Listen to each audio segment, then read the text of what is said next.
Kejaksaan Tinggi Sulawesi Tenggara menyetor 14,9 miliar rupiah ke kas negara.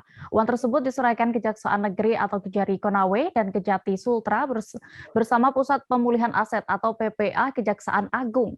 Kepala Kejati Sultra, Sarjono Turin, menuturkan uang yang diserahkan ini didapatkan dari lelang barang rampasan kasus yang telah inkrah. Informasi lengkapnya akan disampaikan rekan Fadli Aksar, jurnalis Tribun News Sultra, yang kini sudah tersambung bersama kami. Halo rekan Fadli. Iya, halo Dea. Bisa Anda jelaskan barang hasil rampasan ini senilai 14,9 miliar ini dari kasus apa? Iya, barang rampasan yang dilelang Kejaksaan Tinggi Sulawesi Tenggara bersama Kantor Pelayanan Kekayaan Negara dan Kantor Kejaksaan Negeri Konawe. Ini merupakan kasus pertambangan ilegal yang dilakukan oleh 4 perusahaan tambang di wilayah izin usaha pertambangan di Kabupaten Konawe Utara, Sulawesi Tenggara. 4 perusahaan itu yakni PT Bososi Pratama, PT Rockstone Meneng Indonesia, PT Natural Persada Mandiri, dan PT Pertambangan Nusantara. Dari 4 perusahaan tambang ini, baru 3 yang dinyatakan telah berkekuatan hukum tetap atau sudah ingkrah. Namun ada 1 perusahaan yakni pemilik Iup sendiri, yakni PT Bososi, proses upaya hukum lanjutan begitu. Oke, lalu apa saja barang bukti rampasan kasus tambang yang berhasil dilelang ini?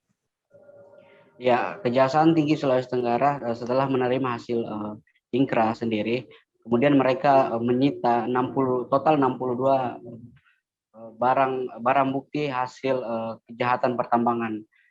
62 barang bukti itu kemudian dilelang. Dari yang berhasil dilelang adalah 17 item barang rampasan hasil kejahatan.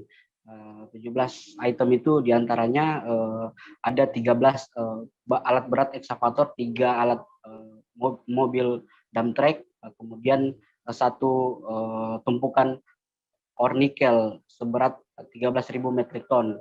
Dari hasil pelelangan itu dikumpulkan atau Kejaksaan dan Kantor Pelayanan Kekayaan Negara berhasil meraup senilai 14,9 miliar. Uang itu kemudian diserahkan ke kas negara, begitu ya. Oke Fadli, apakah masih akan ada nanti barang bukti yang dilelang dan juga uang yang masih akan kembali disetor ke kas negara? Ya, dari total 62 barang bukti itu baru 17 yang berhasil dilelang, sehingga masih ada 45 item barang bukti hasil rampasan kejahatan tambang yang sudah ingkrah yang masih akan dilelang, atau dari total 62 itu diperkirakan potensi uang yang akan diselamatkan sekitar 60 miliar rupiah. Dari 45 yang akan nanti dilelang itu akan menghasilkan sebesar 41 miliar rupiah, dan proses pelelangan akan dilakukan dalam waktu dekat dan uangnya kemudian dimasukkan ke kas negara, begitu deh. Ya, baik. Tribuners, rekan Fadli tadi juga sudah berhasil mendapatkan keterangan dari Kejari Konawe, Irwanuddin Tajudin terkait kasus ini. Itu terkait 3 perusahaan, jadi lebih ke korporasi.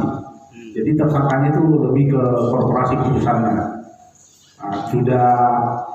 Sudah putus, sudah berkekuatan hukum tetap, semua sudah melakukan upaya dan sudah ingkrah. Karena sudah ingkrah, makanya kita melakukan pelelangan terkait barang-barang bukti yang dimiliki.